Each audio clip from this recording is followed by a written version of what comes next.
Merci à tous les deux pour ce regard croisé sur l'immobilier en Belgique, qui est d'ailleurs plutôt en bonne santé. La santé de votre entreprise et de vos ventes, c'est aussi la spécialité de Laurent De Smet, alias Dr Sales. Chaque semaine, notre expert du marketing vous livre ses précieux conseils et ses meilleures techniques pour optimiser votre chiffre d'affaires et séduire de nouveaux clients. Prenez de quoi écrire, ça peut toujours servir.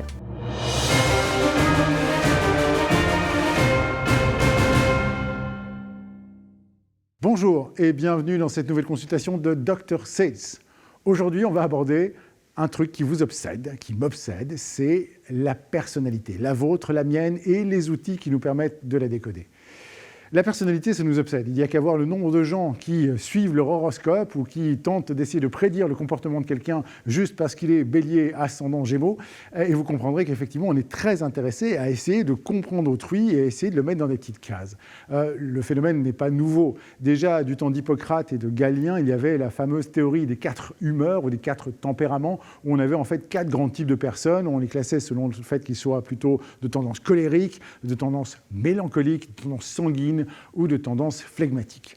Depuis le XXe siècle, il y a eu évidemment, avec l'explosion de la psychologie et de la psychanalyse, énormément de regards portés sur les personnalités. Et là, on doit noter que Carl Gustav Jung a fait un travail absolument extraordinaire. Il était passionné par l'observation des comportements et la déduction des types de personnalités. Il a très vite compris qu'il y avait des préférences, des mécanismes de préférence qui induisaient que certaines personnes gagnaient plus d'énergie en étant plutôt dans le contact avec les autres, ce qu'il a appelé l'extraversion, alors que d'autres ressourçaient leur énergie en étant plus centrés sur eux-mêmes et plus dans leurs pensées et leurs rêves, ce qu'il va appeler l'introversion. Tout ça a fait l'objet d'énormément de travaux et d'énormément d'outils, des outils qui ensuite, dans la deuxième moitié du XXe siècle, se sont développés et ont fait florès. Le plus célèbre d'entre eux, celui que tout le monde a déjà quasiment croisé en entreprise, c'est le fameux MBTI, le Myers-Briggs Type Indicator. Et il va reprendre énormément des travaux de Jung, il va rajouter une polarité supplémentaire et en général, il va vous donner un profil en 4 lettres. C'est assez parlant. Mais on pourrait aussi parler du disque de William Marston. Le disque de Marston qui, selon que vous êtes plutôt agissant ou subissant et que vous considérez plutôt l'univers comme étant des situations externes favorables ou défavorables, va tenter de vous classer dans une nuance entre 4 couleurs et vous donner effectivement un profil. Il y en a d'autres encore plus récents. Il y a le Big Five, le modèle Océan, ou encore la process communication de T.B. Keller, qui est vraiment basée sur nos interactions, nos communications, nos émotions sous stress. Il y a même aujourd'hui l'énéagramme, dont les origines sont un peu floues et mystérieuses, mais qui est aujourd'hui un outil très utilisé en entreprise. Et vous vous demandez certainement lequel de ces outils je devrais employer pour moi en tant que commercial ou pour mon équipe. Et effectivement, je vais répondre à cette question et je vais vous dire, selon moi, lequel est le meilleur de ces outils. Mais avant ça, je vais simplement essayer de comprendre avec vous quelle est leur utilité en entreprise et surtout quelle est leur utilité en vente. Alors évidemment, leur utilité au niveau personnel, il n'y a pas photo. C'est toujours intéressant de mieux se comprendre, de mieux se connaître. Et ces outils vous apportent un éclairage sur base de vos comportements, de vos attitudes, de vos émotions. Vous allez savoir ce qui vous nourrit, ce qui vous épuise. C'est très riche pour vous. C'est très riche aussi pour votre entourage, parce que vous allez sans doute comprendre qu'en fait, beaucoup de choses qui vous énervent ne vous énervent pas parce que l'autre est comme ça, mais simplement parce que vous avez des préférences et qu'effectivement, souvent, les gens qui vous énervent, en fait, ont quelque chose d'assez intéressant à vous apporter. C'est souvent des choses qui vous sont manquantes et complémentaires qui vont avoir tendance à vous irriter.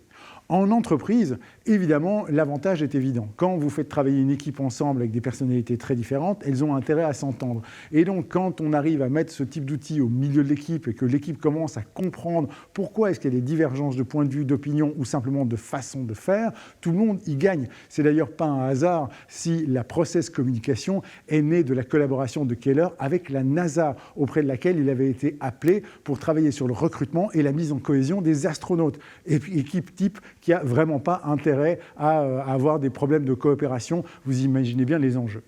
Maintenant, pour les vendeurs, à quoi ça sert ? Évidemment, tous les bénéfices que je viens d'évoquer sont valables aussi pour les vendeurs.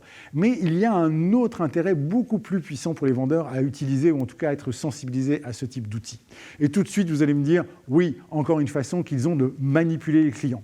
Je vais être un tout petit peu plus subtil que ça. Non, on n'utilise pas ces outils pour manipuler les gens, mais simplement pour arriver à mieux adapter notre discours par rapport aux préférences des personnes auxquels nous nous adressons. Et c'est plutôt une bonne chose. À partir du moment où je comprends la langue que vous parlez, eh bien, j'ai intérêt à adapter mon discours dans cette langue-là si je veux faire en sorte que vous soyez compris. Non seulement les commerciaux utilisent de plus en plus ce type de profil de personnalité, mais ils se retrouvent aussi en amont dans le travail du marketing qui va utiliser dans ses avatars ou ses personas des références à ces profils de personnalité, à ces profils comportementaux. C'est très riche. Et d'ailleurs, sachez qu'aujourd'hui, ça va encore plus loin. Il existe des outils automatiques qui se pluguent sur LinkedIn, par exemple, et qui vous permettent de déduire la couleur ou le profil de personnalité des personnes dont vous consultez le profil en ligne. Donc, ces outils vont continuer à s'améliorer et vont continuer à essayer de donner une approche plus fine, plus adaptée des personnes auxquelles on s'adresse. Mais finalement, moi, ce qui m'intéresse dans ces outils, c'est qu'ils provoquent quelque chose qui est particulièrement génial chez les commerciaux.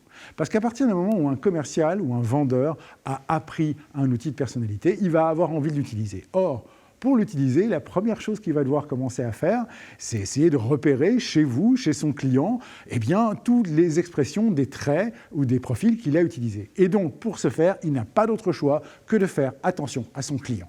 Et là, il se passe un moment merveilleux, c'est que pour arriver à utiliser son outil, le commercial est obligé de faire attention à vous. Il est obligé de vous écouter, il est obligé de vous observer avec beaucoup d'attention et il est obligé d'essayer de vous comprendre. Et c'est ça, fondamentalement, la chose la plus difficile qu'on fait avec les vendeurs, c'est leur faire lever le regard depuis leur offre, leur proposition, leur produit, jusqu'à porter ce regard sur ses clients. Et donc, voilà, qu'est-ce qui va se passer? En fait, fondamentalement, je me fiche de savoir si vous allez utiliser du MBTI, du DISC, de l'énéagramme, de la ProcessCom, de l'Ocean ou tout ce que vous voulez. Ce qui m'importe, c'est que vous utilisiez au moins un de ces outils parce que n'importe quel de ces outils va avoir la même capacité à vous faire regarder le client, à être empathique avec lui, à vouloir le mettre devant votre attention la plus ferme. Et vous savez quoi? Il se passe quelque chose de formidable quand vous décidez de prêter de l'attention forte à quelqu'un. Eh bien, d'abord, il vous trouve éminemment sympathique. Parce que quand on s'intéresse à nous, on trouve celui qui s'intéresse à nous forcément très sympathique. Et ensuite, ça crée de la réciprocité. À partir du moment où vous vous êtes intéressé à moi, j'ai envie de m'intéresser à vous. Et c'est toutes les conditions nécessaires à une bonne relation commerciale qu'on va réussir à installer juste par le fait que vous ayez décidé de vous intéresser enfin à la personnalité de votre client. Donc, mon conseil est sans appel. Oui, initiez-vous à un, voire même à plusieurs de ces outils si ça vous amuse. Déjà, en général, ce sont des séminaires plutôt sympas et plutôt agréables, mais surtout, ça va vous obliger à placer la focale sur l'autre, sur les autres. Parce qu'en définitive, le plus important, ce n'est pas de comprendre ce que vous vendez, mais surtout de comprendre à qui vous le vendez et pourquoi il l'achète selon lui. Et ces outils bien utilisés vont développer ce réflexe d'intérêt pour l'autre qui vous rendra plus performant, plus apprécié, plus sympathique et donc forcément plus heureux. On se retrouve bientôt pour une prochaine consultation de Dr Sales et n'oubliez pas que la santé de votre entreprise dépend avant tout de la santé de vos ventes.